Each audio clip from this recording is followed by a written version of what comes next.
नमस्कार विद्यार्थी मित्रांनो, स्वागत आहे आपल्या महारुद्रा करिअर अकॅडमीच्या ऑनलाईन लर्निंग प्लॅटफॉर्म मध्ये।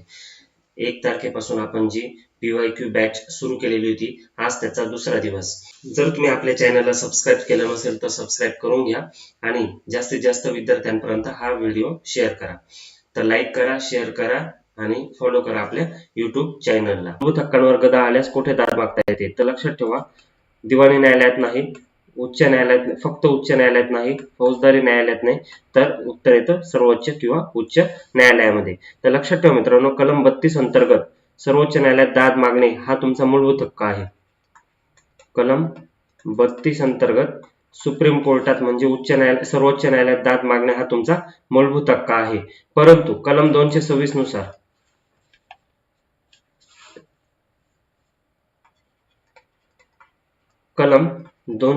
नुसार हाय कोर्टात दाद मागणे हा तुमचा मूलभूत हक्क नाहीये। तर मग लक्षात ठेवा, फक्त कलम 32 हाच तुमचा मूलभूत हक्क आहे आणि तो भाग 3 मधील कलम 32 मध्ये नमूद केलेला आहे। पुढचा प्रश्न, मार्गदर्शक तत्वे कोणत्या देशाकडून घेतलेली आहेत? तर लक्षात ठेवा, आयर्लंड या देशाकडून आपण मार्गदर्शक तत्वे घेतलेली आहेत आणि आयर्लंड या देशाने स्पेन या देशाकडून ती तत्वे घेतलेली आहेत। मार्गदर्शक तत्वे हे घटनेच्या भाग 4 मध्ये नमूद केलेले आहे। मार्गदर्शक तत्वे भाग 4 मध्ये दिलेले आहेत आणि भाग 3 मध्ये मूलभूत हक्क दिलेले आहेत। भाग 3 मध्ये मूलभूत हक्क दिलेले आहेत कलम 12 ते 35 मध्ये। कलम 12 ते 35 आणि भाग 4 मध्ये कलम 36 ते 51 यात मार्गदर्शक तत्वे दिलेली आहेत। पुढचा प्रश्न, मार्गदर्शक तत्वे हे कोणत्या देशाच्या राज्यघटनेकडून घेण्यात आलेले आहेत? त्याचं उत्तर आहे आयर्लंड। आताच बघितलाय, तो प्रश्न रिपीट झालाय। पुढचा प्रश्न, अल्पसंख्याक समूहाच्या हितसंबंधांचे संरक्षण म्हणजे अल्पसंख्याकांच्या हिताचे संरक्षण हे कलम 29 मध्ये नमूद आहे। कलम 25 मध्ये धर्माचं मुक्त प्रकटीकरण दिलेलं आहे। 25 मध्ये धर्माचं मुक्त प्रकटीकरण दिलेलं आहे। कलम 23 मध्ये माणसांचा अपव्यापार व वेठबिगारीस प्रतिबंध दिलेले आहे। 26 मध्ये धार्मिक संस्थांना देणगी देण्याचं स्वातंत्र्य दिलेलं आहे। त्याच्यामुळे आपलं जे उत्तर आहे ते 29 कलम हे अल्पसंख्याकांच्या समूहाच्या हिताचे संरक्षण केलेलं आहे। परंतु एक गोष्ट नमूद करा मित्रांनो, कलम 29 हे अल्पसंख्याक प्लस बहुसंख्याकांना लागू आहे।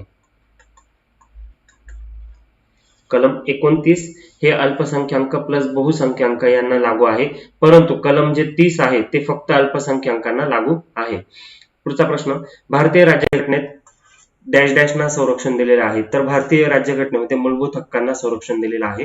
म्हणजे कलम 32 नुसार जर कोणी तुमच्या मूलभूत हक्कांचं जर उल्लंघन करत असेल तर कलम 32 नुसार तुम्हाला ते मूलभूत हक्क सर्वोच्च न्यायालयाकडून प्राप्त करून घेता येतात आणि हा तुमचा मूलभूत हक्क आहे। पुढचा प्रश्न, भारतीय संविधानाची मूळ संरचना कोणत्याही परिस्थितीत बदलता येणार नाही म्हणजे मूळ जी चौकट आहे ते कोणत्याही परिस्थितीत बदलता येणार नाही, हे कोणत्या खटल्यात सांगितलं होतं? तर केशवानंद भारती खटल्यामध्ये सांगण्यात आलेलं होतं। केशवानंद भारती खटल्याने असं सांगितलं की तुम्हाला संविधानामध्ये वाटेल ते बदल करता येतील, परंतु संविधानाची जी मूळ चौकट आहे तिला तुम्हाला छेडछाड करता येणार नाही। त्यामुळे लक्षात ठेवा की मूळ संरचनेची जी चौकट आहे ती कोणत्या परिस्थितीत बदलता येणार नाही। कोणत्या केसमध्ये सांगितलं? तर केशवानंद भारती केसमध्ये।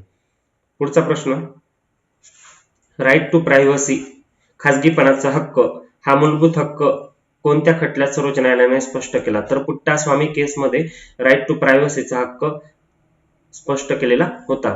पुढचा प्रश्न, भारतीय राज्यघटनेत अपराधाच्या दोषसिद्धीबाबत संरक्षण ही तरतूद 20 मध्ये दिलेली आहे। अपराधाच्या दोषसिद्धीबाबत संरक्षण ही तरतूद कलम 20 मध्ये देण्यात आलेली आहे। कलम 22 मध्ये अटक व स्थानबद्धतेपासून संरक्षण आहे। कलम 21 मध्ये खाजगीपणाचा अधिकार आहे आणि कलम 19 मध्ये 6 मूलभूत स्वातंत्र्य दिलेले आहेत। आधी ती 7 होती, आता 6 करण्यात आलेली, कारण संपत्तीचा हक्क जो होता तो काढून घेतलेला आहे। संविधानाचे संविधानाचे कोणते कलम हे देशातील प्रत्येक नागरिकाला जगण्याचा मूलभूत हक्क प्रदान करते? जीवनाचा अधिकार विचारलेले तर जगण्याचा मूलभूत हक्क कोणत्या कलमात दिलेला आहे? तर कलम 21 मध्ये. कलम 17 मध्ये काय? अस्पृश्यता नष्ट करणे. कलम 31 मध्ये संपत्तीचा अधिकार आहे आणि कलम 21 मध्ये जगण्याचा हक्क आहे म्हणजे जीवनाचा अधिकार आहे. पुढचा प्रश्न, भारतीय राज्यघटनेमध्ये खालीलपैकी कोणत्या कलमात भारताच्या प्रत्येक नागरिकाची कर्तव्य दिलेली आहेत? म्हणजे कर्तव्य, मूलभूत कर्तव्य कोणत्या भागामध्ये दिलेली आहेत? कोणत्या कलमामध्ये दिलेली आहेत? तर 51A. संविधानाच्या भाग 4A मध्ये कलम 51A हे एकच कलम टाकण्यात आलेला आहे आणि त्या कलमामध्ये 11 कर्तव्य दिलेली आहेत. किती? 11. 11वं कर्तव्य 86वी घटना दुरुस्ती 2002 ने टाकलेलं होतं. ते काय होतं की 6 ते 14 वयोगटातील मुलांना शिक्षण देणे हा प्रत्येक पाल्याचं काम असेल. पुढचा प्रश्न, भारतीय राज्यघटनेचे कलम 51A कशा संबंधित आहेत? तर मूलभूत कर्तव्यांशी संबंधित आहे. यावरतीच बघितलेले आपण. बेकायदेशीर अटक आणि स्थानबद्धतेपासून संरक्षण हे सर्वोच्च न्यायालयाकडे कोणत्या घटनात्मक तरतुदीनुसार दाद मागता येते? तर लक्षात ठेवा, अटक आणि स्थानबद्धतेपासून संरक्षण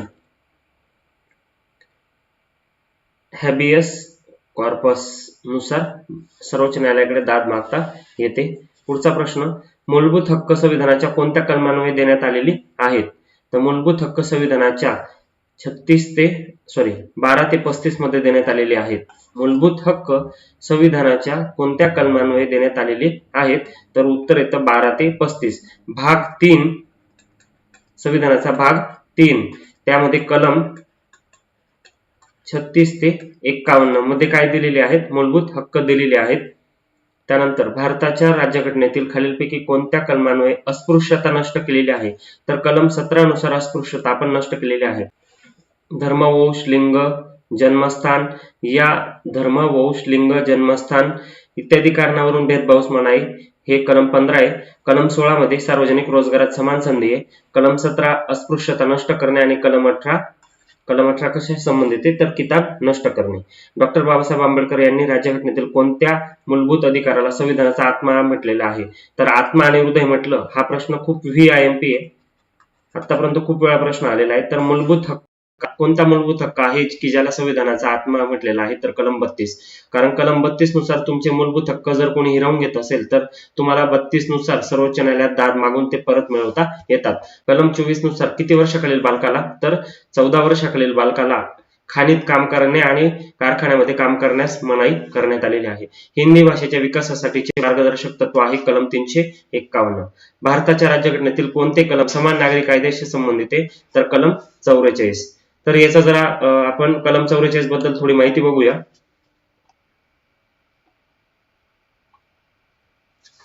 बघा आता, स्वातंत्र्यापूर्वी आणि स्वातंत्र्यानंतर. तर लक्षात ठेवा मित्रांनो, स्वातंत्र्यापूर्वी भारतामध्ये समान नागरी कायदा लागू असलेलं राज्य जे होतं ते होतं गोवा.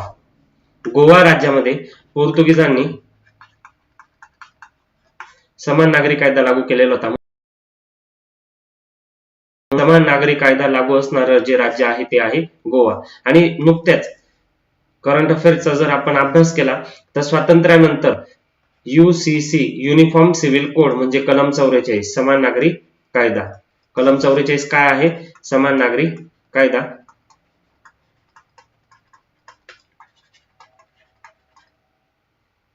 तर समान नागरी कायदा लागू करणारं स्वातंत्र्यानंतरचं पहिलं राज्य आहे उत्तराखंड.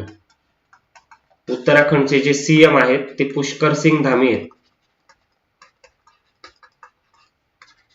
पुष्कर सिंग त्यांनी समान नागरी कायदा लागू केलेला आहे. आणि नुकताच आता ह्या उत्तराखंड राज्यामध्ये समान नागरी कायदा लागू करण्यासाठी जी समिती गठीत करण्यात आली होती त्या समितीचे जे अध्यक्ष होते ते कोण होते तुम्हाला कमेंट मध्ये सांगायचं आहे.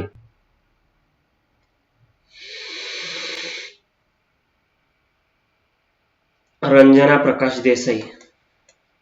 रंजना देसाई देसाई यांच्या अध्यक्षतेखाली आपण उत्तराखंडमध्ये समान नागरी कायदा लागू करण्यासाठी समिती स्थापन केलेली होती. आता नुकतंच गुजरात या राज्याने सुद्धा समान नागरी कायदा लागू करण्याची चाचपणी सुरू केलेली आहे. तर त्याच्यासाठी गुजरातमध्ये सुद्धा रंजना प्रकाश देसाई यांच्या अध्यक्षतेखाली समिती गठीत करण्यात आलेली आहे. तर अशा पद्धतीने आज आपण 20 प्रश्नांचा अनालिसिस घेतलेला आहे. तर थँक्यू सो मच मित्रांनो. अशाच प्रकारचे जर नवनवीन व्हिडिओ तुम्हाला पाहिजे असतील तर आपल्या इंस्टाग्राम चॅनलला फॉलो करा. ही आपली इंस्टाग्राम आयडी आहे, ही आपली इंस्टाग्राम आयडी आहे, ही आपली टेलिग्राम आयडी आहे. ही इंस्टाग्राम आणि ही टेलिग्राम आयडी आहे. आणि जर तुम्हाला आपल्या नवीन बॅचला ऍडमिशन घ्यायचं असेल मित्रांनो तर आपला पत्ता आहे देवळा ॲग्रो मॉल जवळ, सटाणा रोड, देवळा, जिल्हा नाशिक. आणि कॉन्टॅक्ट नंबर तर इथे खाली दिलेला आहे. तर जास्तीत जास्त विद्यार्थ्यांनी आपल्या इंस्टाग्राम पेजला फॉलो करा. त्यानंतर आपल्या बेल आयकॉनला क्लिक करून ती सबस्क्राईब करून घ्या, जेणेकरून माझे आपल्या अकॅडमीचे जे नवनवीन व्हिडिओ असतील ते तुमच्यापर्यंत पोहोचायला मदत होईल. आणि 15 जानेवारीपासून आपली नवीन बॅच सुरू होते मित्रांनो. साठी तुम्ही लवकरात लवकर आपल्या अकॅडमीला व्हिजिट देऊन ऍडमिशन फिक्स करायचं आहे. तर थँक्यू सो मच.